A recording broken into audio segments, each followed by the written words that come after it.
Do you like movies and games also?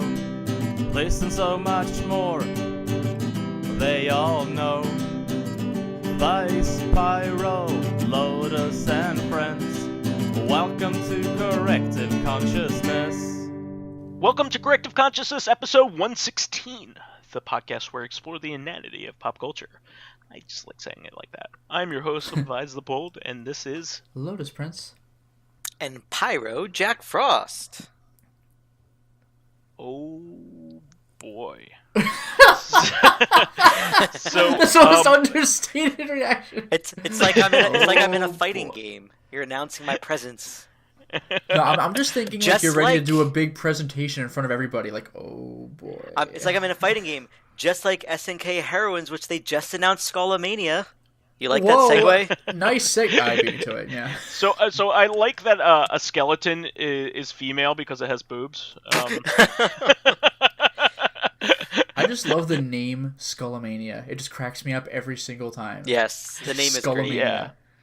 So that is the first, I believe, the first guest character besides like sanctioned SVC Chaos and the Match of the Millennium game for the Neo Geo Pocket Color that like SNK's ever done. That's an Arika character, makers of the EX Plus Alpha. Or the EX series, the Street Fighter EX series, and they're making their own game that's kind of sequel to those games without Street Fighter characters, right?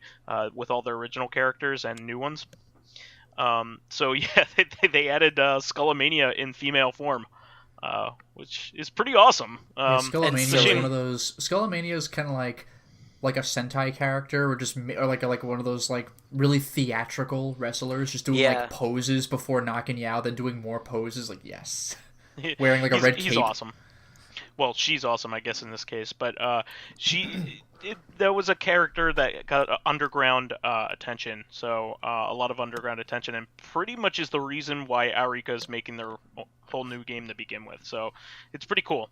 But anyway, we do have we forgot to say that in RC, so we actually have a real topic for CoreCon, a real one. like we said. So.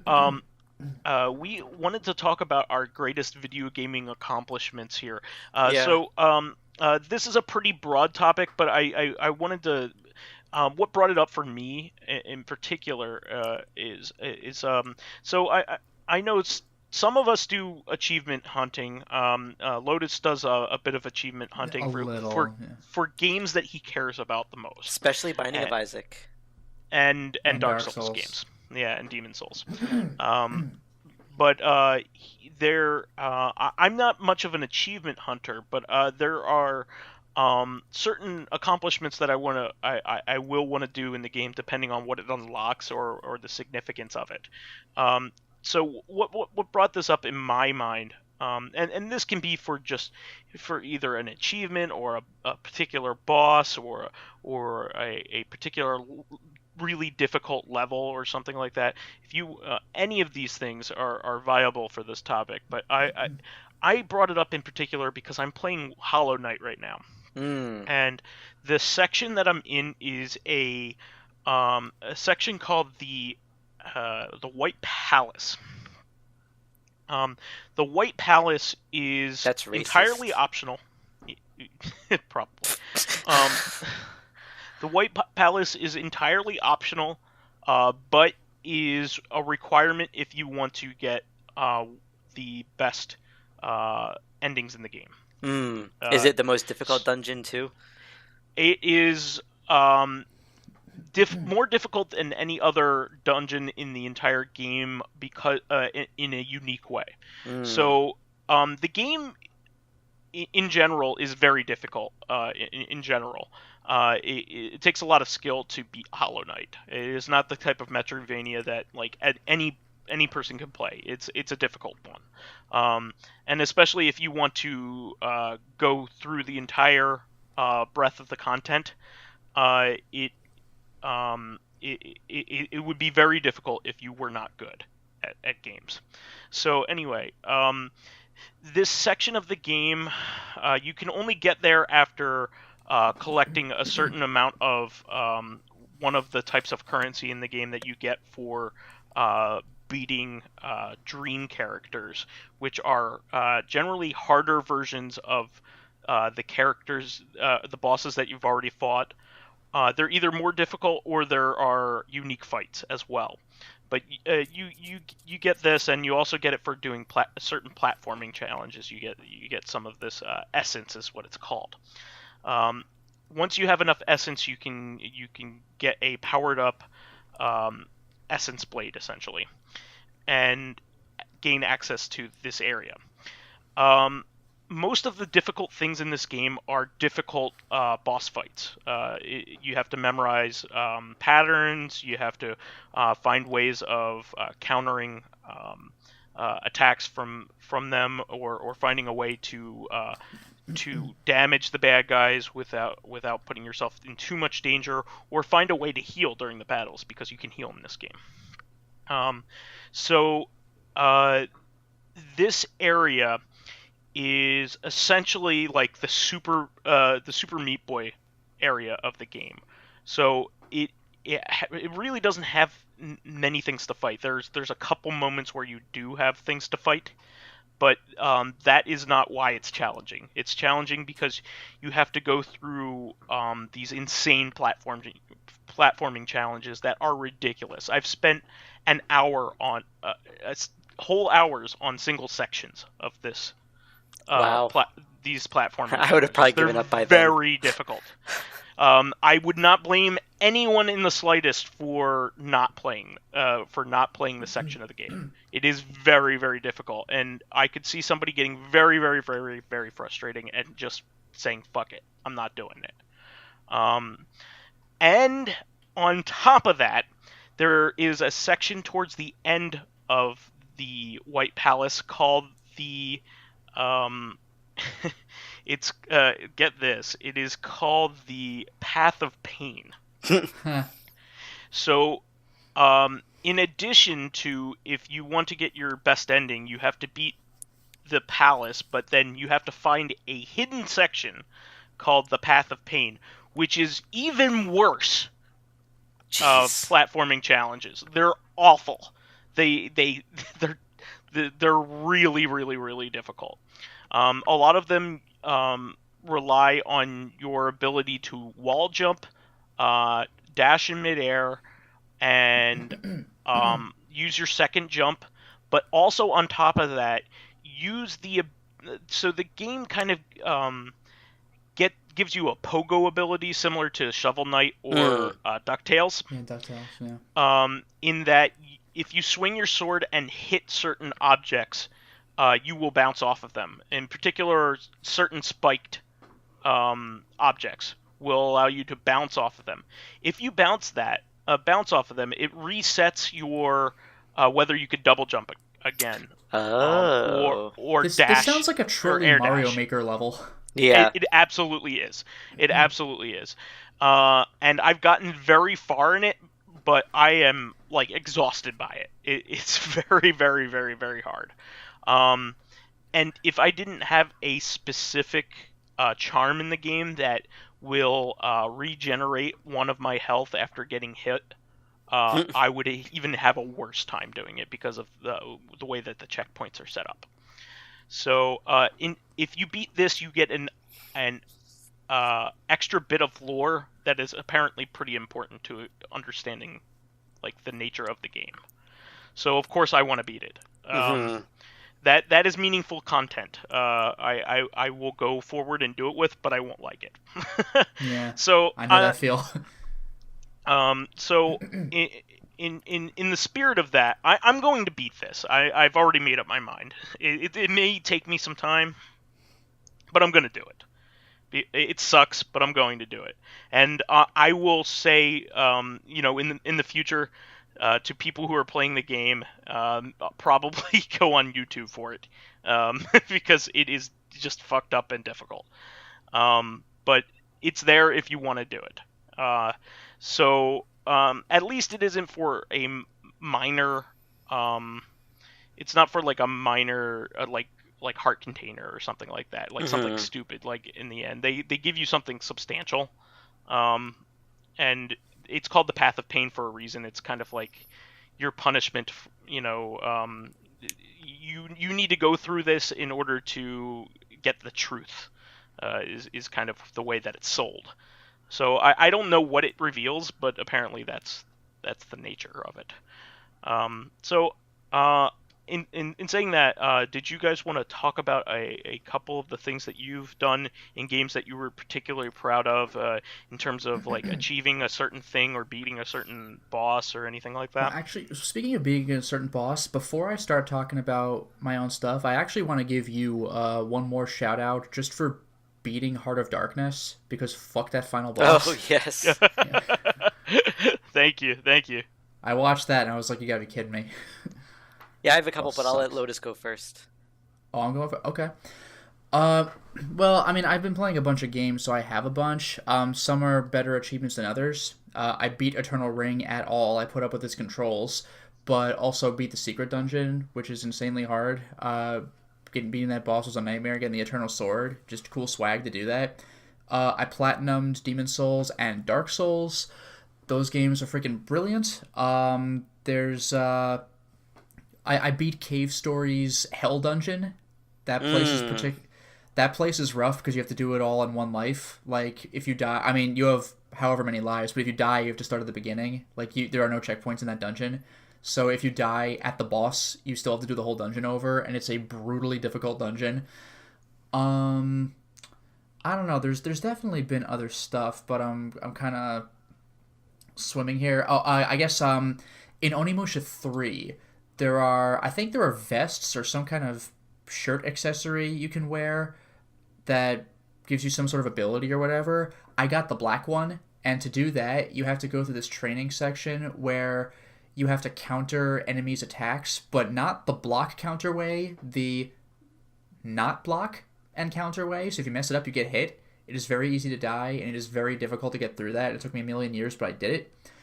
Oh, this is one that I don't even know if anyone's going to understand, but Mario Tennis on the Game Boy Advance, there's a particular minigame, which is rock, paper, scissors, and that's literally it. It's just testing your button reflex skills. So when you see like a hand making a rock symbol, you have to press the button that corresponds to paper, and the level 3 difficulty of that minigame is like you have to get X number of victories over your opponent, and I think you're allowed literally 1 or 2 mistakes in the entire time limit if you're like using twitch reflexes. That took an ungodly amount of time to beat, and it's not even really worth it, but just to say you've beaten it, it was absolutely insane. There probably is other stuff. Maybe I'll come back to it. Yeah, but, I was gonna say, like, I'll say some, and then maybe we can work off each other. Bounce So back and forth. first is not a video game one, but I know I mentioned that I would talk about this in CoreCon. So far, some non-game achievements that I've done that I think are meaningful to me. One is I bought my own place, which That's awesome. is a process and happened. And second, today, actually, at this recording, my fiance and I finally finished painting the place, which was a lot of work because we had 4 rooms that we had to paint all the walls, and we had a bunch of other things to paint, so that was an accomplishment. And the fact that we painted ourselves. So that's that. You painted very yourselves? Quick. Yes, we painted ourselves. Like Blue Man Group style? Yes, we're different colors now. So like in terms of games, there are several games that I platinumed. Like I think I platinumed like 10 games on PlayStation, but I'm not going to mention them because I'm thinking of this as more like a meaningful accomplishment for me instead of just like, oh, I'm an awesome gamer for XYZ. So one of the cool things that happened to me is,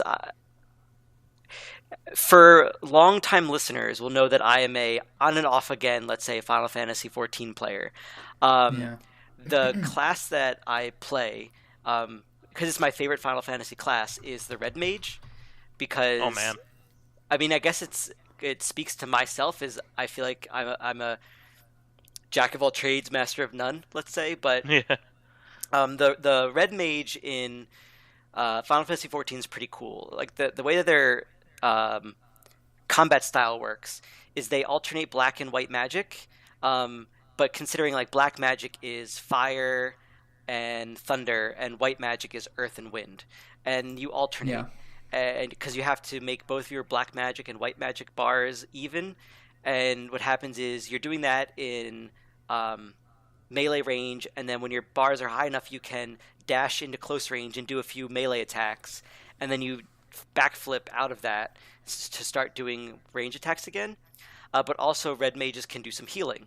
So what happened was I don't really like playing. I know it's in an antithesis to the point of the game, but I'm not a huge fan of playing cooperatively with people in MMOs. I like that there's other people there around me, but I try to avoid doing like group things whenever I can, which kind of sucks because a lot of dungeons you have to. But what I'm trying to get at is there was a dungeon that I was doing with my red mage, and we got to the final boss, and one of the characters my teammates made a mistake, which ended up killing 3 of us, except for me. I tried reviving some people, but they just died again. So what I managed to do when the boss still had, let's say, half health left, which is a lot of health for a boss in a dungeon in Final Fantasy XIV, I managed to solo that boss. Jesus. By nice. going in and out of battle, and then when I had time healing myself to full, and then going back in and out, and I basically had like no MP at the end, but my heart was like pounding the whole time. I'm like, can I actually do this? Like, because I read online that someone's done something like that before, and I'm like, I don't think I could ever do that. And I actually did it, and I was like, holy shit. Like, I had to take my headphones off. I had to run downstairs and tell my fiance about it, which she doesn't really care, but I had to tell someone because of how amazing it was. I feel your pain on that one, man. Yeah. The other funny thing, when I tell my girlfriend when I've been through something like that, she just says, woo. So the other thing is what they do in dungeons is you can give your teammates player commendations. It's like, oh, hey, good job. But right when the battle ended, it saw that I didn't get any, and I'm like, I don't care, it's fine, but I'm kind of annoyed that no one actually commended me on the good work. But then I remembered afterwards that you had to exit the dungeon to get your commendations, and all 3 of the other party members gave me one. I'm like, yeah, I deserve that. Nice. But that made me feel pretty fucking awesome. That's great. The other 2 achievements that I did that, again, personal achievements, they're not impossible, but it made me feel good was... in Final Fantasy X-2 was the first RPG that I got all my characters to level 99, which to me was a big deal. It was just shitloads of grinding. I mean, it's mindless work, but the fact that I got them to 99 felt really cool. I didn't actually master all their dress spheres. I mastered, I think, half of them, but even that was just cool to me. It was before trophies too, so it was kind of a personal achievement that I had. Yeah. And then the last one I want to mention right now before we start getting other people having, if they thought of anything, was when I did a little over 200% completion in Castlevania Symphony of the Night. There you go. Because that's one of my favorite Metroidvania games. So being able to do over 200% was just really cool, and I'm actually hoping that there's an achievement for that, because I heard that they're re-releasing it on PS4. Yes. With Rondo of Blood. So yeah, that was a recon one that I forgot to put on the notes. They're re-releasing that on PS4, hopefully on Switch as well eventually. But yeah, so at least what I heard is even Konami said this will only ever be PS4. But anyway, we'll see. But that was a good achievement of mine, was actually doing that. And again, like those are the first 3 that I could think of. So I'll let you 2 get back in there. Yeah, I think I did come up with a few others. One of them was just beating Jet Force Gemini, because to beat that game, you basically have to complete it. You have to find every single tribal and not have them die while you're in the level, because if they do, then you just got to leave the level and re-enter. So that was a pain in the ass. I think I mentioned this before, but platinuming Isaac. At this point, I'm only 1 achievement away from finishing the booster packs, and it's just a painful, like, wait for it to happen achievement. And it's not even... It was painful for all of us to have been hearing about it every single day. No doubt. It's not even a skill-based achievement. It's just like play until it happens, kind of. There's in Shenmue. Pyro, did you ever play Shenmue? I haven't played it, but I've watched people play it. Okay, well, did you know the one guy who looks like Smeagol from Lord of the Rings? I think I know who you're talking about.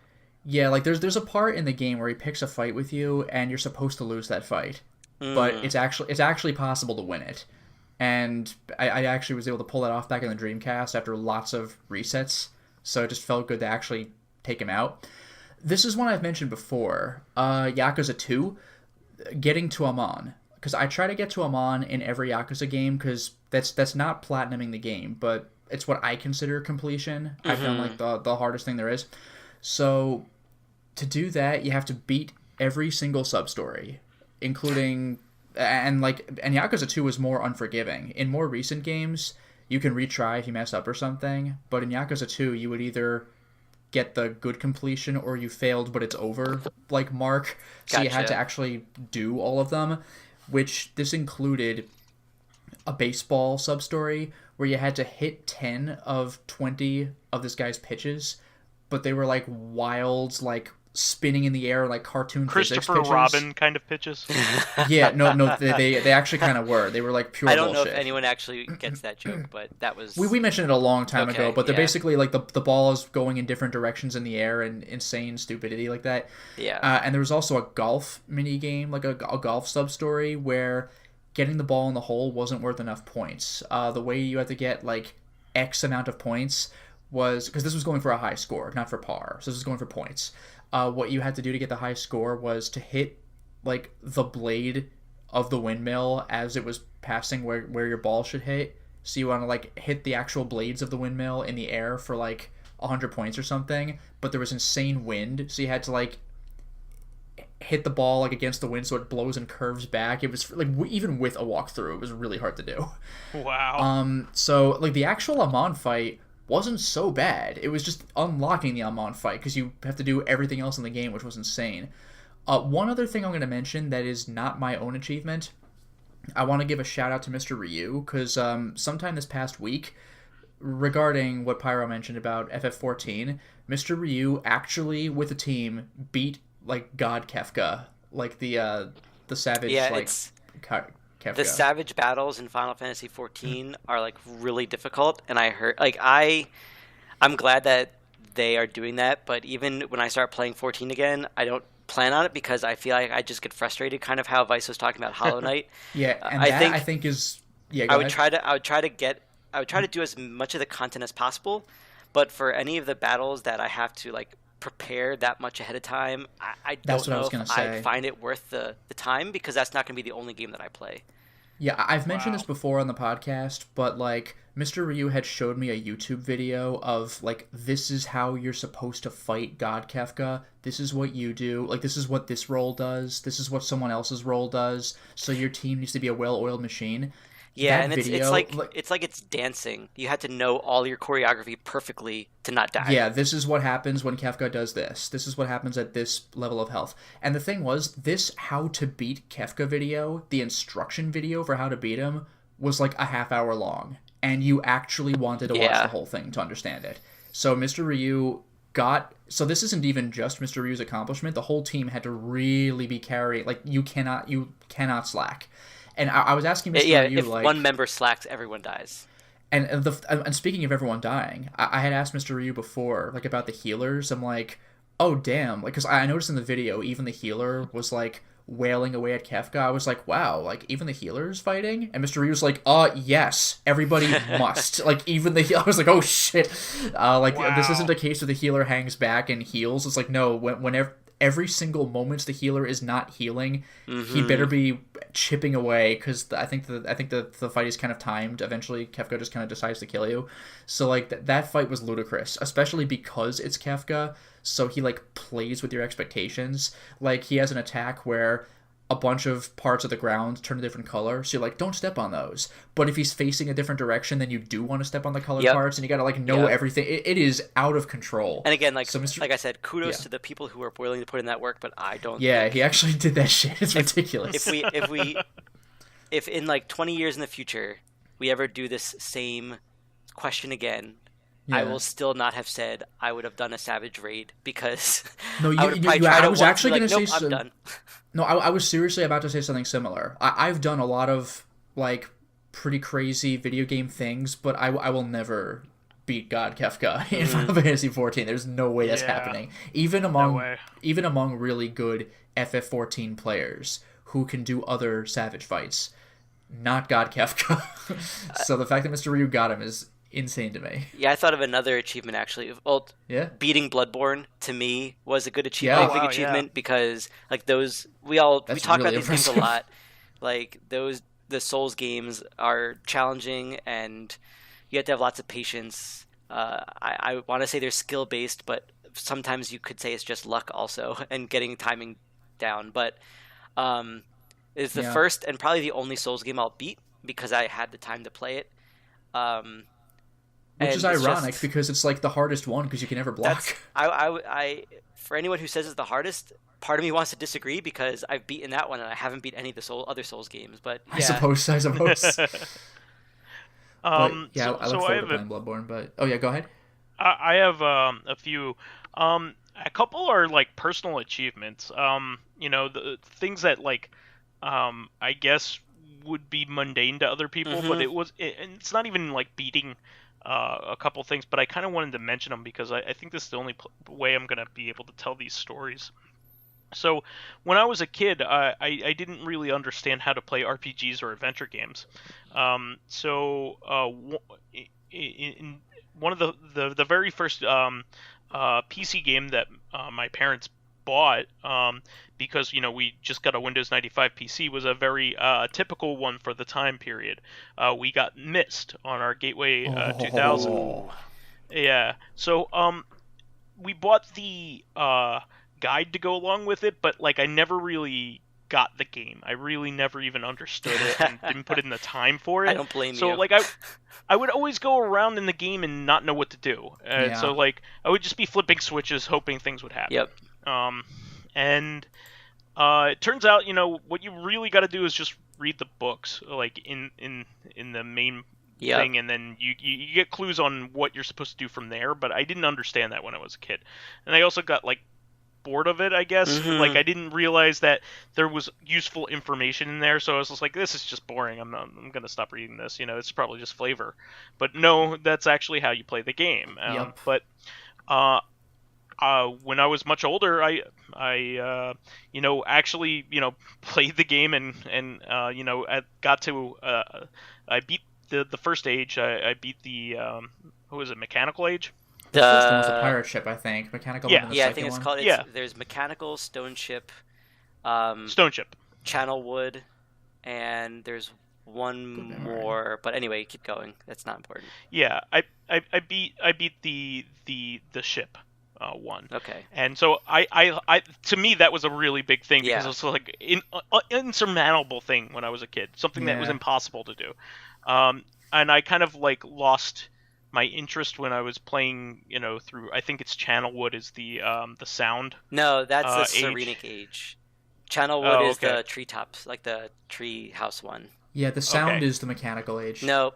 That's different. Mechanical is Serenic. Serenic is the sound one. Mechanical is the one with the giant gear. Oh, yes. Excuse me. Okay. So, yeah, the Sound Age is when I gave up because I didn't have, like, perfect pitch in order to beat that. And fuck that. I think to add to your frustration is the fact that in the first Myst, there technically wasn't, like... I know you said, like, you beat the age, but it's really not understandable when you've beaten the age because technically the only thing you need to beat the age is find... the pages, right? And you don't even know you've beaten them.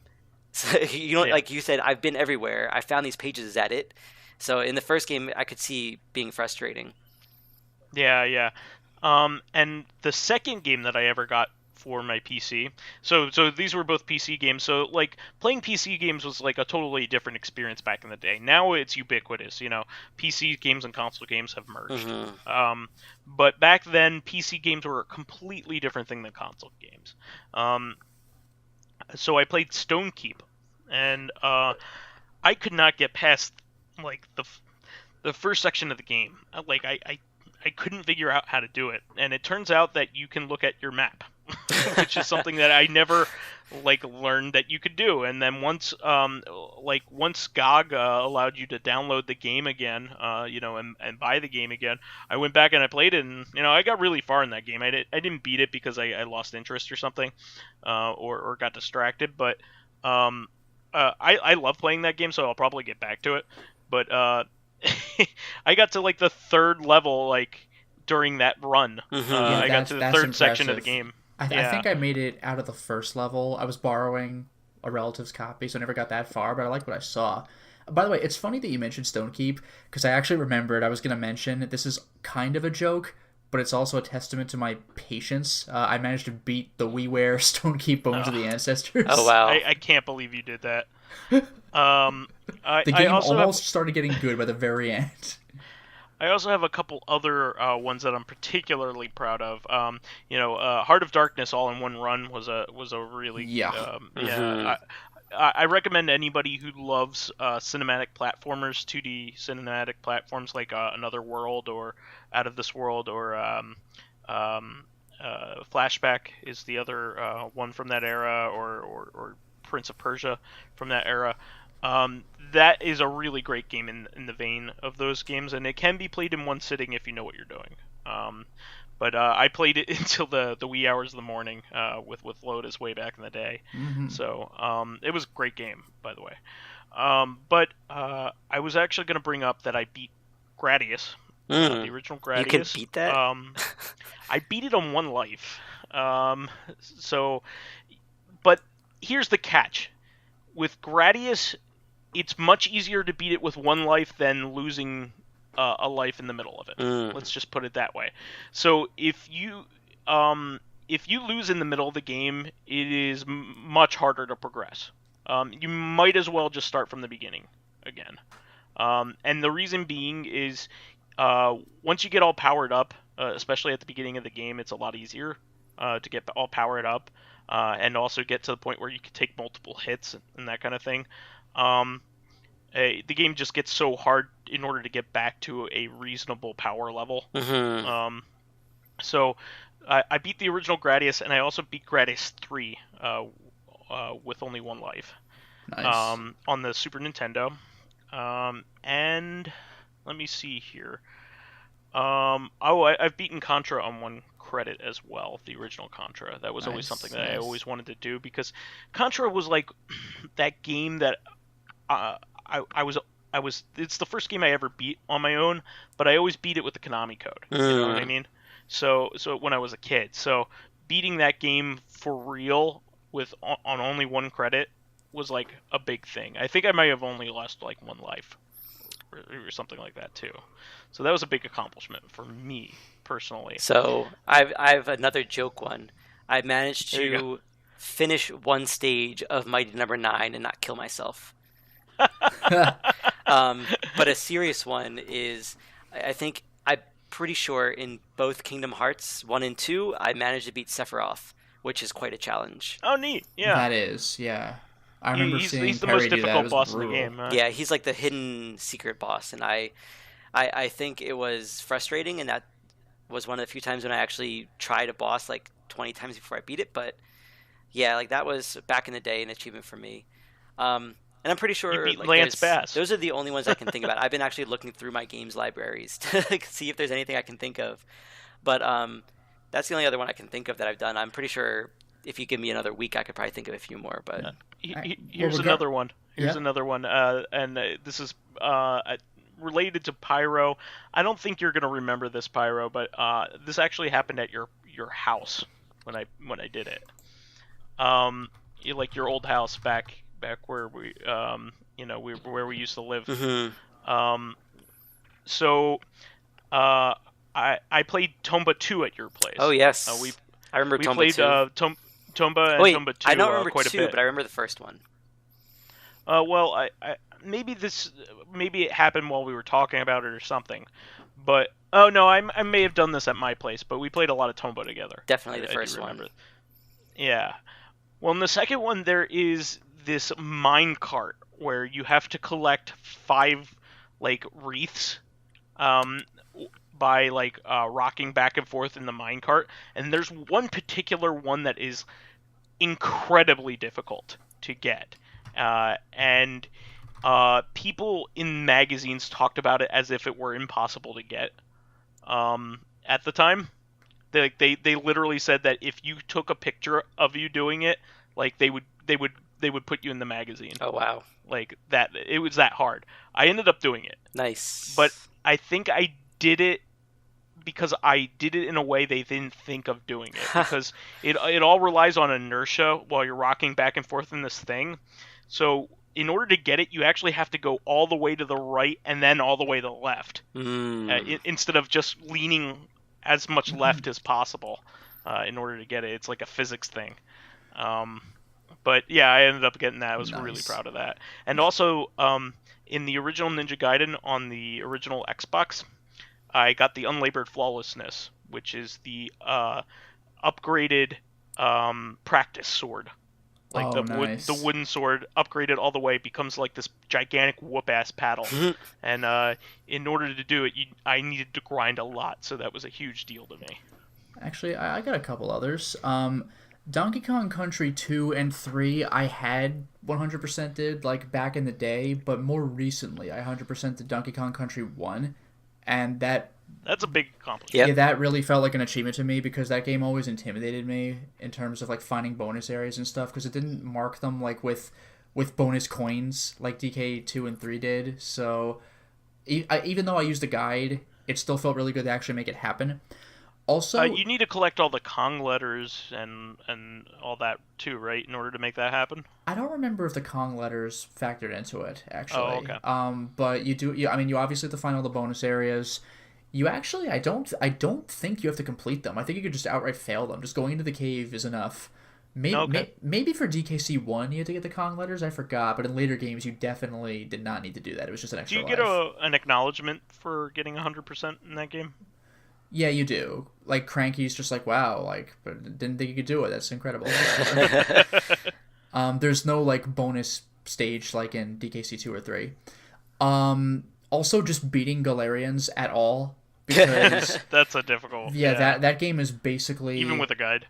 Yeah, even with a guide, that game is basically on a time limit, because you have this psychic power, but you also have this bar that builds up, and if the bar fills, you go into like short mode, like you short out, and you walk extremely slowly, and anyone you approach dies because their head explodes. But while this is happening, you lose health, so you're going to actually want to turn off shorting as soon as possible, unless you're in a crowd or something.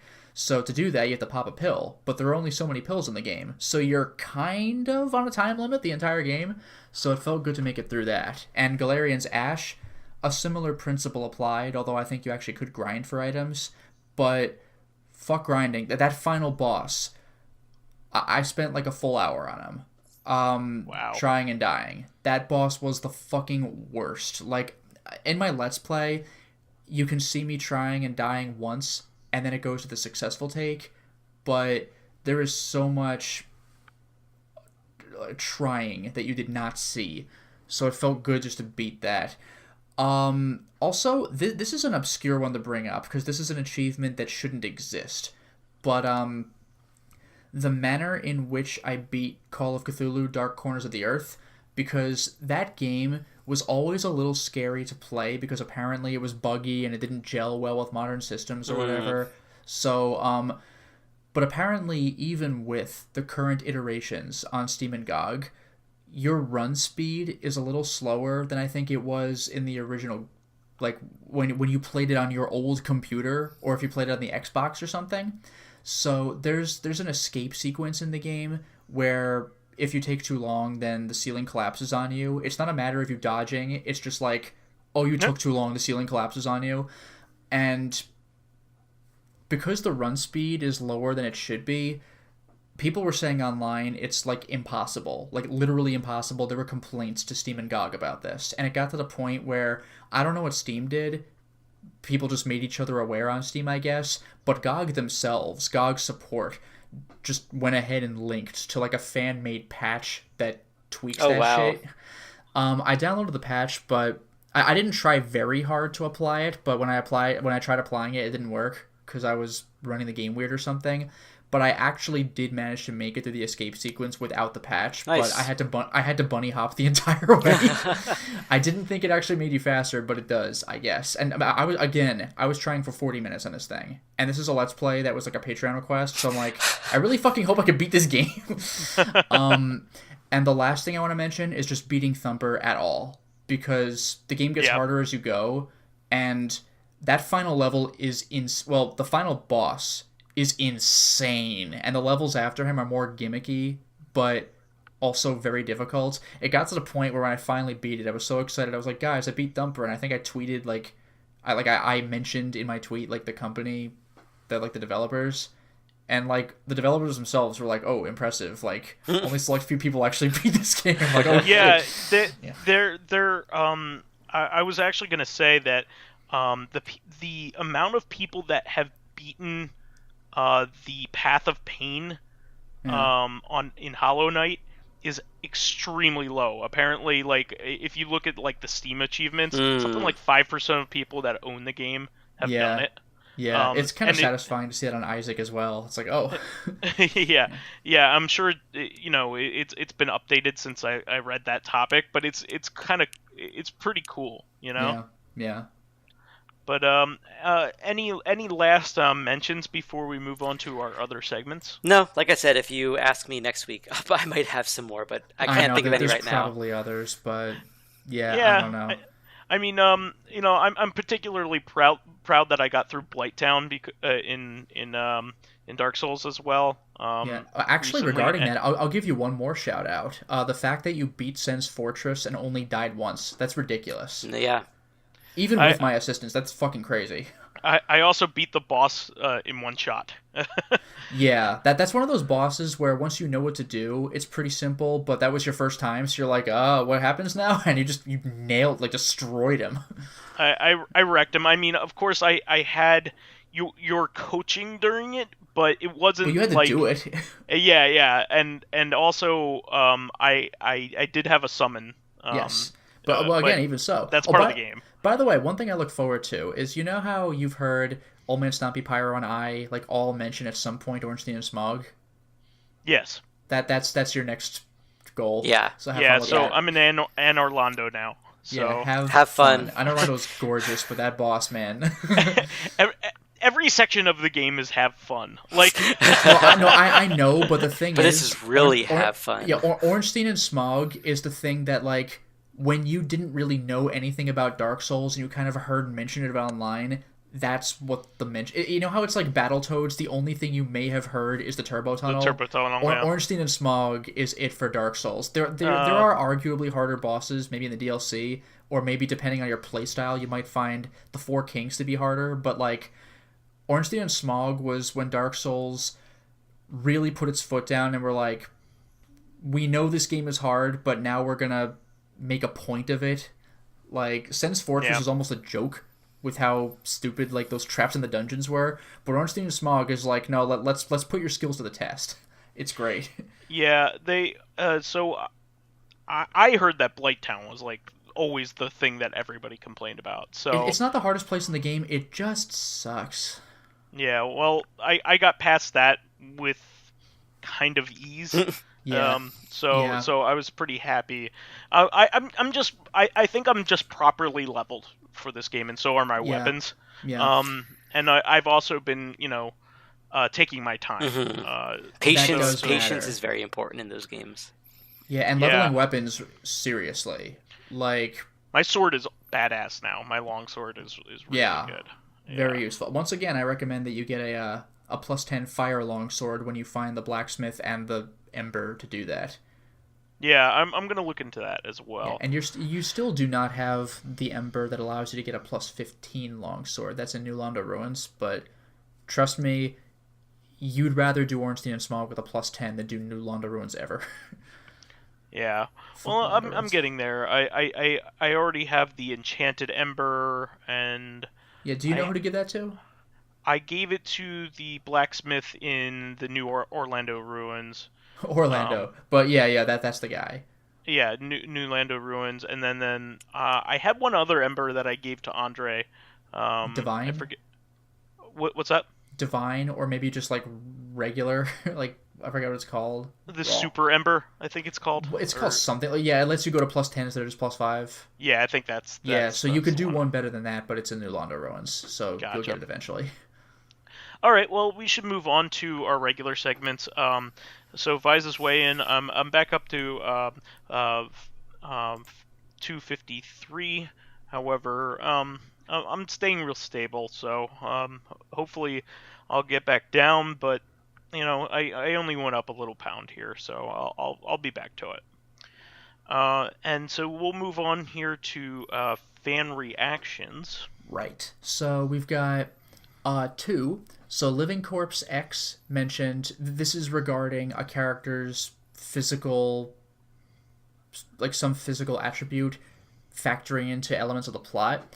So there, Living Corpse mentions Mercury from Ruby. He's a guy who has 2 metal prosthetic legs, and those actually factored into a part of Ruby where it looked like someone broke his leg, but like he's a bad guy and he was just fucking around. So like, yeah, his leg got injured, like quote injured, but like you can just snap that baby back together. Like it's metal, so just do whatever you want. Also regarding the Witch King from Lord of the Rings, we had mentioned, I think it was Eowyn who killed him, who was like, I am no man, because he was like, no man can kill me. Living Corpse X also adds, he was stabbed by a woman from the race of man and a man from the race of hobbits. It's kind of interesting how that works.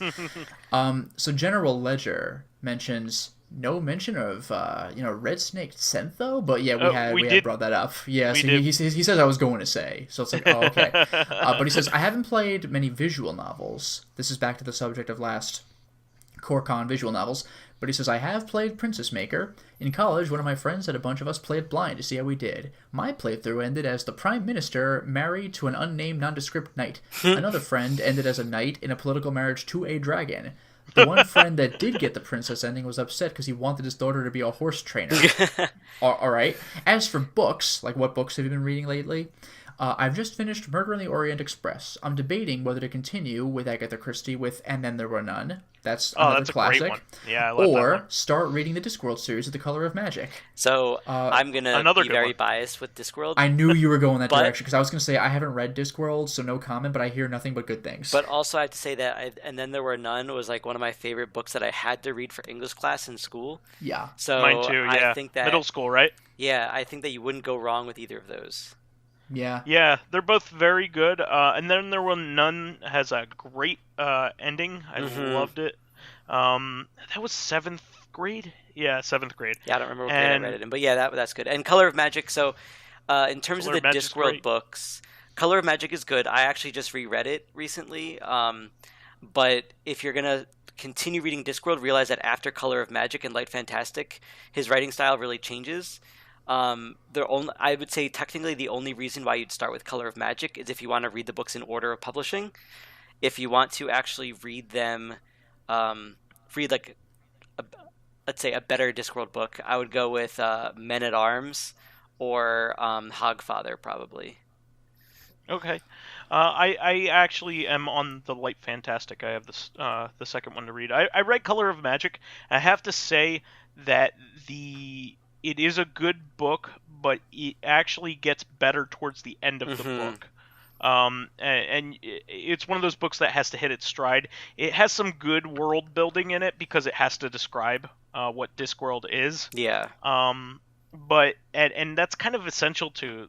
But you'll get updates from him in other books, I would assume, telling you how the world works. And he realizes like later on that he doesn't need to describe everything. Like, starting with the book, let's say, after Light Fantastic, he assumes everyone knows what Discworld is. So, like, maybe the first paragraph or 2 of each book, like, briefly explains the idea of the world. And then he's just like, all right, let's just tell the story. Let's not worry about all the world build. Let's not worry about all, like, the background knowledge you need to have. But let's just tell the story and, like, you can learn stuff as you go. Is the so I haven't read the Light Fantastic quite yet. Is that another Rincewind book? Yeah, is that... it's a direct sequel to Color of Magic. It's the only direct sequel book that he's ever written. Oh, really? Yeah. I didn't realize that. Okay. Like there's other Rincewind books, but Color of Magic, Light Fantastic comes right after, like it basically starts right after Color Magic ends. I see, and he also used the character in the first 2 games as well. Eric Idle played him, I think, right? Yeah, well, that's right. Yeah, the Monty Python guy. Yeah. Saying them all, like that guy. Mm-hmm. Exactly. All right. Well, let's see here. We can move on to our question of the week, I guess. Yeah. Yeah. So Fakavan has a question. What professions or elements of media, games, books, movies, etc., do you think don't get enough love? For example, people who design the UI in games, the user interface, or take care of the camera, like something like, an on-a-rail shooter where the camera is everything, or proofreaders for novels, etc. This is a really interesting question.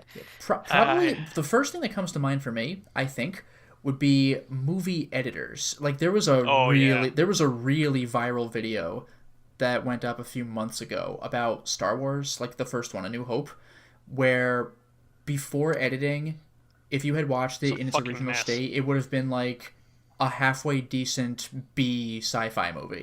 But with the editing, they changed so much shit around. Like it went from the rebels just feeling like attacking the Death Star to they have to attack it because the Death Star is closing in on them. Like, editing made that a thing that existed. Like, obviously they did some voiceovers afterward to indicate that the Death Star was coming, but, like, if you look at those scenes where it's, like, 30 minutes and counting, and, like, they cut to, like, it's hard to notice, but they cut to the same shots or, like, images of people's reactions way more in those scenes than in the rest of the movie because that was the work of editing rather than the original intent. But it still made the movie better than it otherwise would have been. So, like, everyone talks about the director of a movie, but, like, the people who were responsible for cutting and splicing, they changed the movie. You might have seen this already on YouTube as a joke. Did you ever see that one, The 10 Commandments as, like, a college drama trailer? You know what I'm talking about? I haven't seen that one specifically, but I've seen until I've seen one things day, like it. and they make the 10 Commandments just like goofy and stupid. Yeah. I saw The Shining edited to be a romantic comedy. Yeah, exactly. And even the actual trailers for Deadpool made it look like a romantic comedy. So like editing is everything. Yeah. So like those people need some love too. Yeah, and similarly, I would say sound designers as well, and sound mixers, Foley artists. Well, yeah, like you never notice them when everything works, but when they don't, you can tell. Well, like in particular, if you watch a movie like There Will Be Blood, or No Country for Old Men, the sound design is incredibly important in those movies, and you don't really realize it until somebody points it out. Yeah, and I would just remind people. I don't think we need to, but you're talking more about like the sounds, not the music. Like if you're talking about like even video in general, even in video games. Oh well, because the thing is, I don't think that people who make music don't get enough love. They get plenty of love for making the music. They get plenty of love. But the people who are making the sounds, like the sound of a door closing or the sound of water being poured into a glass, like that takes a lot of work to make the right sound. Yeah, and eventually you can tell when you're hearing stock sounds. Yeah. Yeah. And by the way, Star Wars is another one. They got all of those sound. A lot of those sounds were stock, but they things like the TIE Fighter sound, like that's a sound that you immediately know what we're talking about. The TIE Fighter sound. It was made because they were they manipulated a recording of cars zooming into a tunnel that they were overhead on. Yeah. It's really crazy. And this is a famous one, but Godzilla's iconic roar is like somebody wearing a leather glove and like rubbing along the strings of like a violin or a cello or something, and it makes that like it's a cello. Yeah. Oh, and by the way, regarding sound design, where it's good, like, but you might not notice until people point it out. One example I noticed was it's not really fair. I heard about it before I saw the movie, so I don't know if I could really say I noticed, but I knew about it, so I listened for it and detected it. But you know the guitar guy in Mad Max Fury Road? There are several parts of the movie where the bad guys are not present, and the good guys are just chilling. They're like far enough ahead that they have a little bit of downtime, but really, really faintly in the background, you kind of hear like of like the guitar, like just to remind you that the bad guys are kind of around. It's little stuff like that doesn't even affect the plot, but it kind of gives you enough of an atmosphere to really keep things going. Yeah, and even just like the sound designers, when they know like when to have sound and when to have like complete silence, like that takes a lot of work. That's a big deal. I was gonna say like complete silence. And the one that I was gonna say is just the idea of a copywriter. The fact that you have to read like it kind of a proofreader, but the fact that you have to read through this book or text multiple times just to correct like little mistakes that I would never want to do that. Yeah, and certain series have like continuity editors too. Yes. Like Stephen King had to hire his own continuity editor to be like, oh no, you can't do that because you did that in this. And he'd be like, oh wait, I forgot. I have to make this gel. Because like the Transformers universe has like the Transformers Bible that you had to look through exactly. when making decisions. Yeah.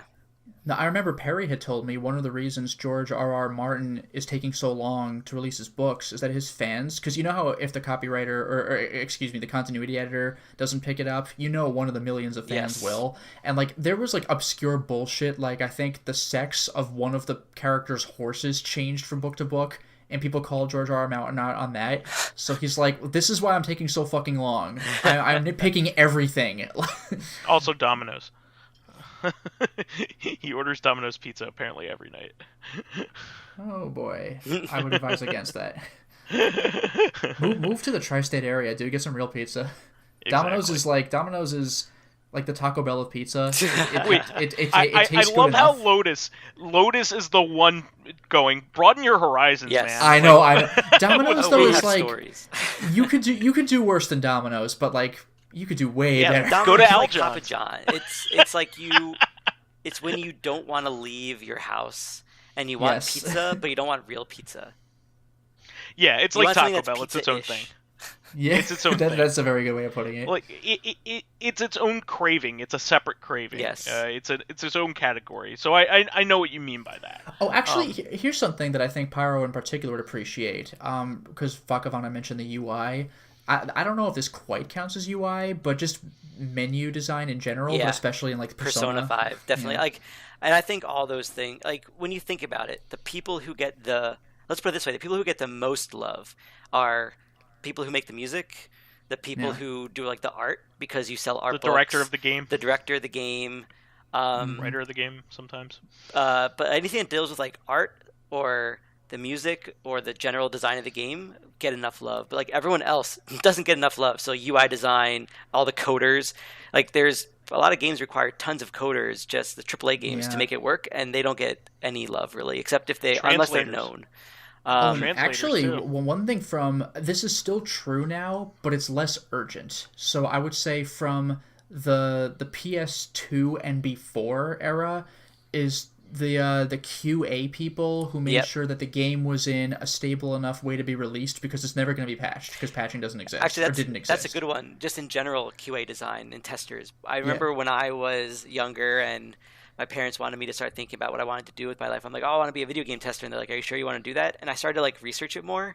And it requires lots of writing, lots of just playing the same thing over and over again, trying to break the game.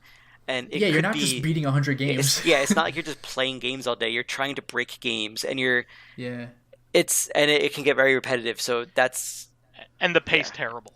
Yeah, and the pace. I just remember, and they could fire after the game's done. Like sometimes they hire per game. It's not necessarily a company's testers. No, but the reason I bring this up is I just remember from a GDQ, a Games Done Quick from a while back. They were playing Blast Core on the Nintendo 64. Oh yeah. And they were talking to one of the developers, and this developer had mentioned just this. Like, this was before day one patches. This is before any kind of patches, unless you count releasing a new version of a game later. Like Ocarina of Time had multiple versions, but you can't really tell what it is unless you like break open the cartridge. Final Fantasy 2 and 3 were like that for the Super Nintendo as well. Yeah, like there were different iterations of games, but there wasn't like, oh, you already bought it, well, let's make your version better. So the guy had mentioned the game needs to be good enough to go out, because you have to order cartridges by like the bajillions, because putting them in every store. So if you fuck it up, that is a lot of money lost. So you really want to make sure that it's right before it's released. Now, you want to do that, but you can change it in post. Which is unfortunate, by the way. We've mentioned this before, but it really would be nice if they really made damn sure it was stable when it was released. Because, like, there's that famous example of Tony Hawk 5 where the disc just has the tutorial and, like, maybe level 1. Like, the game is not on the disc. the game is the patch. Yeah. Craziness. Yeah. Wow. Well, I think we covered some good territory there for that question. Please, definitely bring up any other roles, because we are, like, champions of people like that. So we definitely want to hear about it. If we haven't mentioned it or we missed something that's extremely important, please mention it, and we will of course talk about it in the next CoreCon. That will be the show for this week. We want to thank our fans who contributed questions. Please keep us supplied with awesome topics by submitting questions of your own via the YouTube and SoundCloud pages. And let's get some more fan reactions, guys. Let's get some discussion going. I like to know about what other people think about these questions too. It's nice to hear other. Yeah. I hear you guys talk all the time. I want to hear other people talk. I want to hear other opinions. Absolutely. It's actually and really they're funny there. It's they're funny there. because that is exactly what I say to my students when they're writing essays. Because, like, my college students they're freshmen, so they're coming out of high school, so they're very used to deferring to the authors of whatever they're reading for the sake of writing an essay. So the essay is mostly summary, and I always tell them I've already read their essays. Don't waste my time. Don't waste your time. Like, I want to read your essay. Well, we have a good solid, like, in any given week, we have a good solid, like, 60 to 90 people listening to the podcast on YouTube, and we usually have about another 60 to 80 people on the SoundCloud at least, and that's without the iTunes downloads that people have subscribed to. And I know there are many more people who do that than just listen to the SoundCloud and YouTube versions. Those are the ones we can count. So I know we have plenty of people that are listening and have never chimed in before. So we're talking to you. Yeah, you in the back. That's right, Tyler. I see you. I know you may be only listening to us on your commute, Perry. So here's the thing about Perry. He's like, oh, I love your podcast because it's like, I'm keeping in touch with you by listening to the podcast. I'm like, no, you're not. It's He's a one-way relationship. With us. You get to hear the three of us talk. You're using us, Perry. No, it's the equivalent of being in a room, but also hidden under a sheet and listening to the three of us talk. So, like, he's probably listening to this right now, going like, "Oh man," he's probably cracking up. Yeah, he's probably cracking up, going like, he's getting the fulfillment of listening to us because he, likes listening to us in general. Well, but like, we're us. getting nothing from him in return. So we would love to have him at least chime in or be on at some point. That would be great. But we'll have to have another Neil Breen topic. To get him on have to at some point watch Twisted Pair. That movie looks like a really good time. Really good quotation marks time. While on the SoundCloud and YouTube pages, give us thumbs ups, likes, and 5-star ratings on iTunes. Please help us promote and spread awareness of the show, and any bit of encouragement helps keep the show going. I've also been noticing that Facathon has been doing an awesome job retweeting our tweets and liking our tweets. Thank you so much. He is, of course, a part of the CoreCon family, but he started off as a fan. We would love more interaction from you guys. Like the Dracologist and Facathon were only fans in the beginning, and they wanted to be on. I mean, like, if you interact with us, we would love to even have more people on. So keep it up.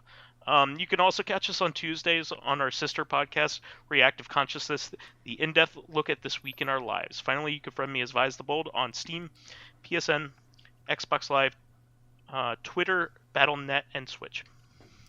And you can follow me on my YouTube channel, Lotus Prince. You can hit me up on Twitter at Lotus Prince. And finally, if you are interested in seeing my videos early, getting in on exclusive live streams, selecting upcoming games for me to Let's Play, Call of Cthulhu Dark Corners of the Earth coming soon, or getting involved in a Discord with me and other patrons, then perhaps consider swinging by my Patreon account, which can be found at patreon.com/LotusPrince. And you can find me as PyroJackFrost or Cloud08540 on PSN, Steam, and Battle.net. All right, everybody. We will catch everybody for another episode of Recon on Tuesday. Until next time, everyone. Goodbye.